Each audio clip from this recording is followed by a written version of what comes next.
Tax optimization is no longer a matter just for the multinationals. A number of market players are now tailoring strategies originally drawn up for the corporate whales to the minnows, or small businesses and independent entrepreneurs. Whether the businesses are active in imports and exports, or in services, recent scandals involving document leaks, such as the so-called Paradise Papers earlier this month, show that a wider variety of companies are trying to lower their tax bills. When people talk about tax evasion, they think about multinationals.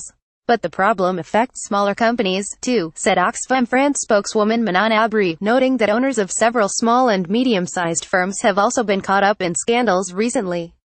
While tax evasion is illegal, there are a number of strategies that experts have devised for firms to structure their business operations to avoid tax. Called tax planning, tax avoidance, or tax optimization, these strategies stay within the letter of the law, if not the spirit. Nevertheless, they are spreading. These are practices that are going main, said Christian Chavagneux, an editorialist at the French magazine, Economic Alternatives, who has written a book on tax havens. He dubbed it the democratization of fiscal optimization, in noting that the majority of the firms caught up in the LuxLeaks scandal in 2014 were medium-sized.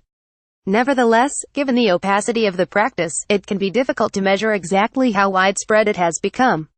Jeanne du Mesnil-Dubuisson, head of the French Confederation of Small and Medium-Sized Businesses, CPME, said there was no doubt some small and medium-sized businesses involved, but it is far from being a common practice. By contrast, Paul Deveau, a Paris-based tax lawyer, said he has seen frequent use of these tax schemes by owners of small businesses. Multinationals don't have anything on small businesses, he said. These are legal practices. They only have to use the tools available to them. Manon Aubry of Oxfam France said that, in reality, the use of such schemes was somewhere between commonplace and niche. For multinationals, what is at stake financially is much greater.